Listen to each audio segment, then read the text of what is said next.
Bonjour, bienvenue dans la série sur le temps. Donc on peut faire un paradoxe des jumeaux, analogue avec celui que nous avons vu, mais sur une version gravitationnelle. Donc imaginons que nos deux jumeaux sont sur Terre, et l'un des deux s'en va faire un voyage, et on va dire qu'il voyage lentement, à vitesse modérée, pour éviter les effets de la relativité restreinte que nous avons vue. Puis il passe tout près d'un corps extrêmement massif. À ce moment-là, nous savons, nous l'avons dit, il y a une dilatation du temps. Par rapport à son frère qui est resté sur Terre, les horloges ou tout ce qui rythme le temps, comme sa physiologie interne, tout, va plus lentement pour le voyageur, qui est près du corps massif. Et donc, quand il revient sur Terre, il est plus jeune que le frère resté sur Terre.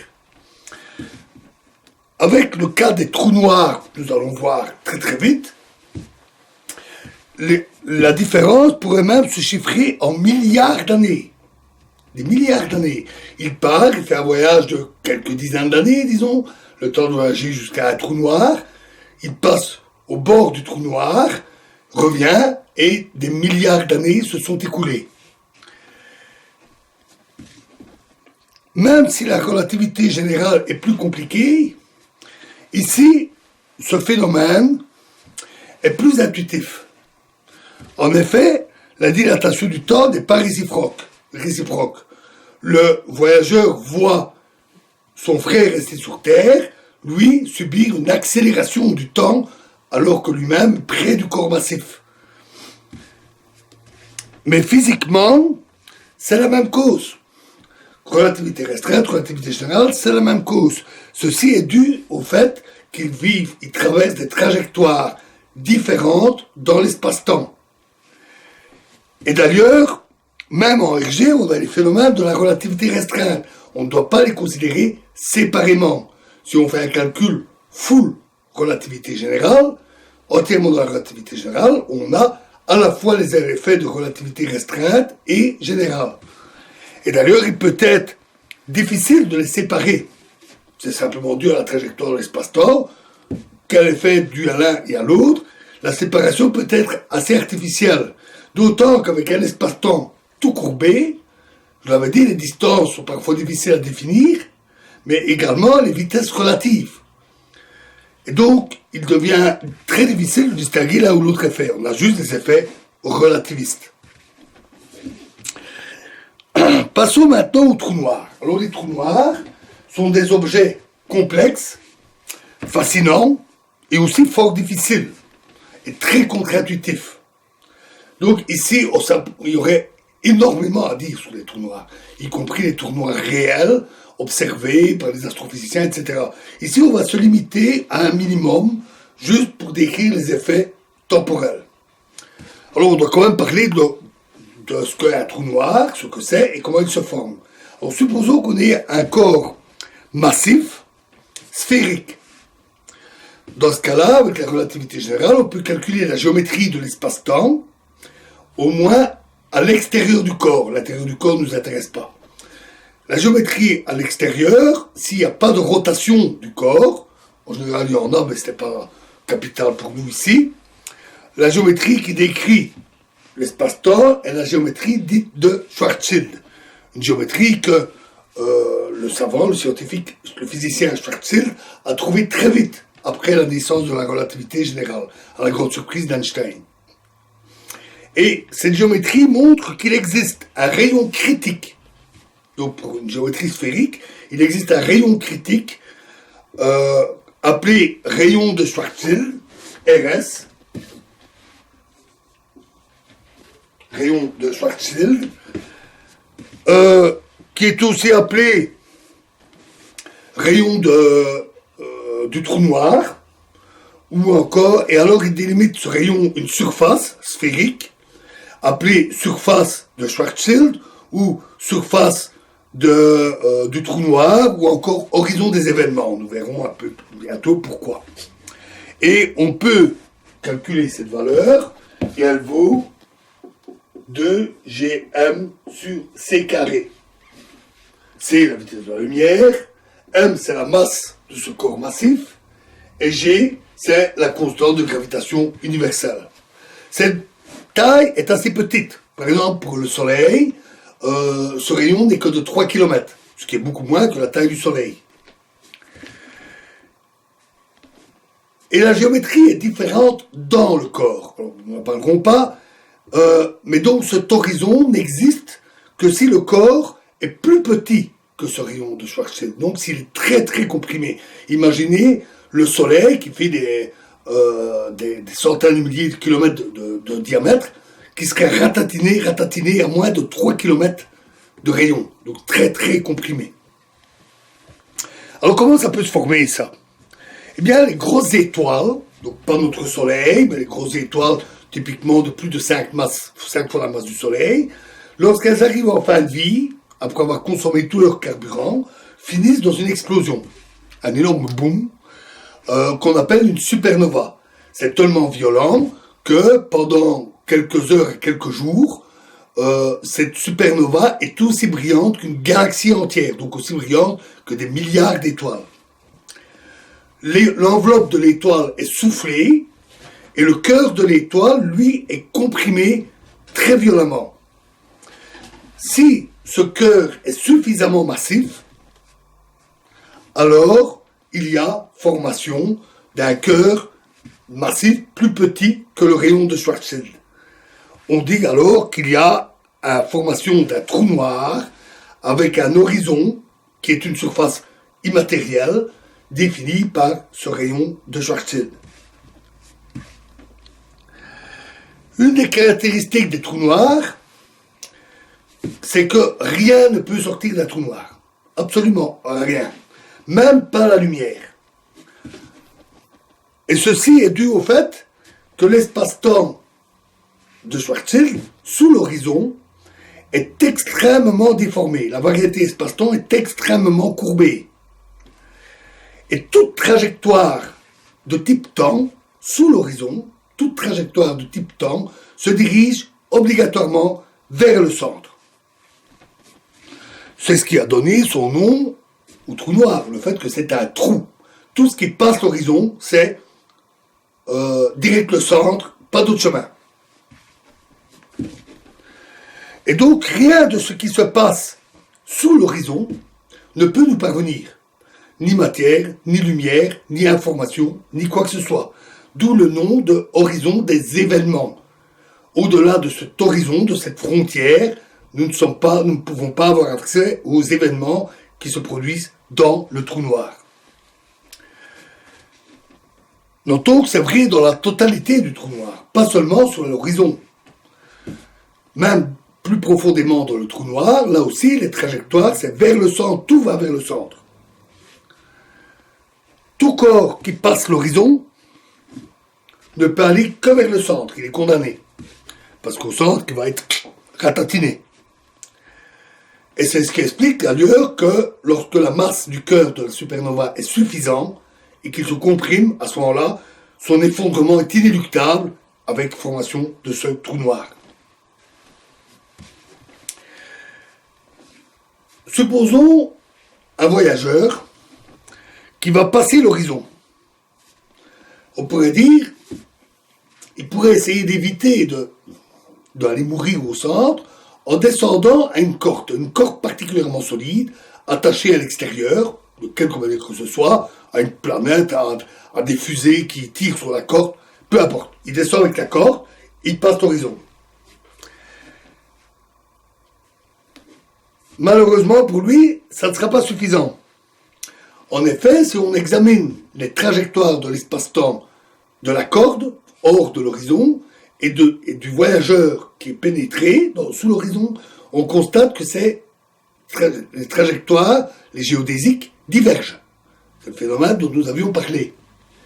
Et donc, ce qui se passe, c'est qu'il y a une traction qui se produit sur la corde, et celle-ci grandit sans limite. Elle croît sans jamais s'arrêter. Et donc, même pour une corde incroyablement solide, soit elle se détache et elle tombe dans le trou noir, soit elle se brise, elle se casse. Et donc, c'est inéluctable.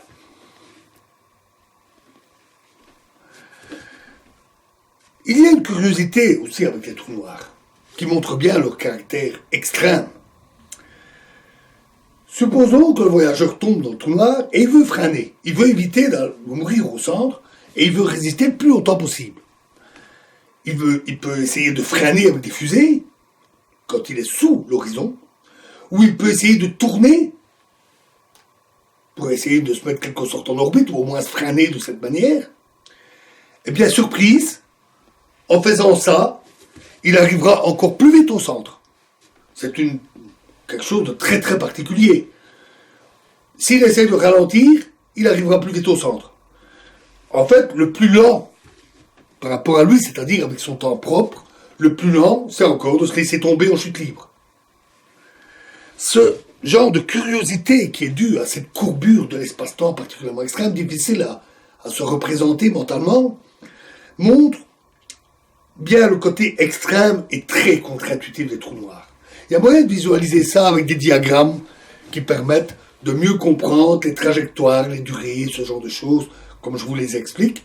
Nous n'avons pas besoin d'aller aussi lent. Le simple fait de savoir cela nous suffit ici pour comprendre les particularités du temps. Le trou noir est massif, donc il produit aussi un décalage vers le rouge. Si de la lumière est émise, on va dire juste au-dessus de l'horizon, quelque chose est au-dessus de l'horizon, la matière chaude ou une lumière émise par un engin spatial, peu importe, juste au-dessus de l'horizon, de la lumière est émise vers l'extérieur. Cette lumière peut s'échapper, elle peut s'enfuir, puisqu'elle n'est pas encore passée l'horizon.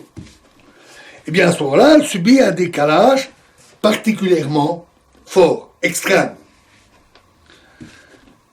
Si on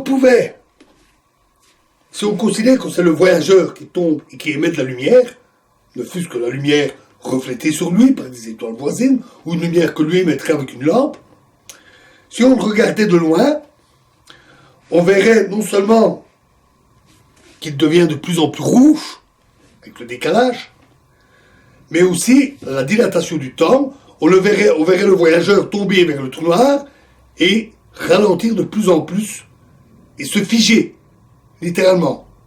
Et on ne le verrait, de loin, jamais franchir l'horizon.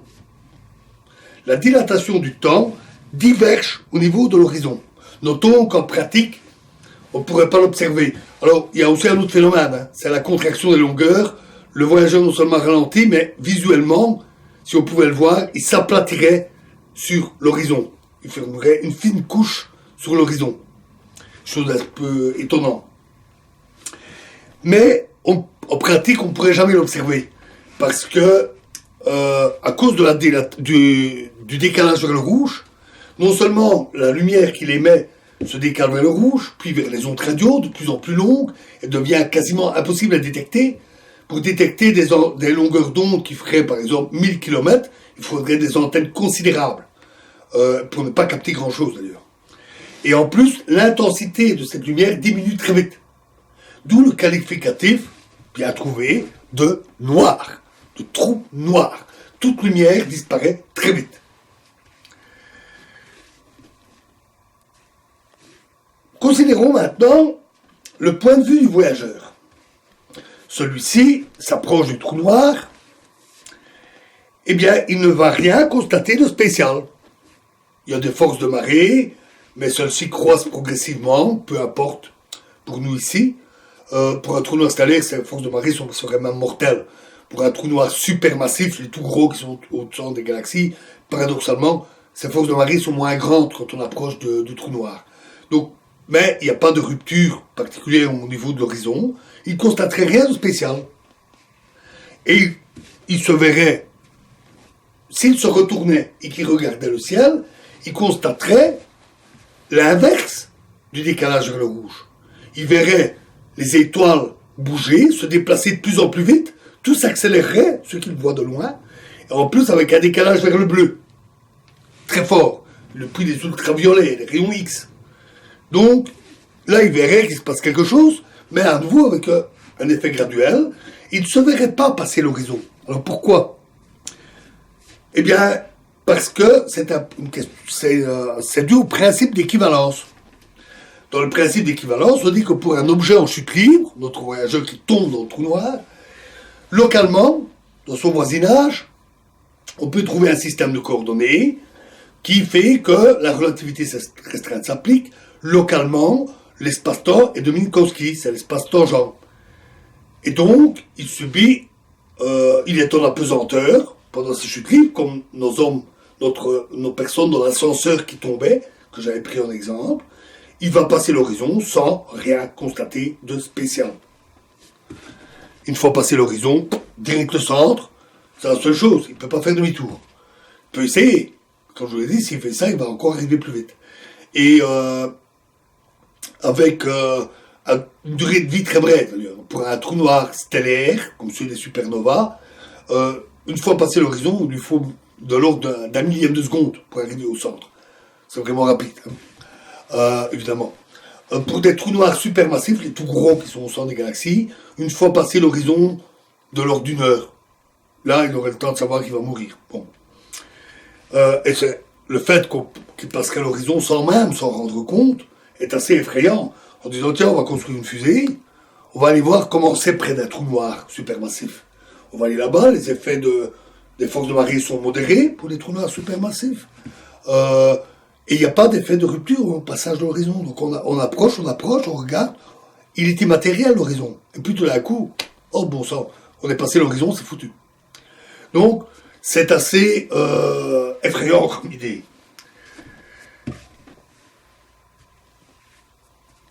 Voilà, donc, on a là deux points de vue qui semblent contradictoires. Du point de vue extérieur, on constate que notre voyageur s'approche du trou noir sans jamais franchir l'horizon, mais du point de vue du voyageur, lui, il le franchit comme s'il n'y avait rien du tout. Donc ça paraît contradictoire. Qui a raison? Eh bien, c'est les deux. Et ça, c'est ce que nous verrons dans la prochaine vidéo. Nous verrons comment on peut concilier ces deux points de vue, comprendre leurs différences. Je vous remercie.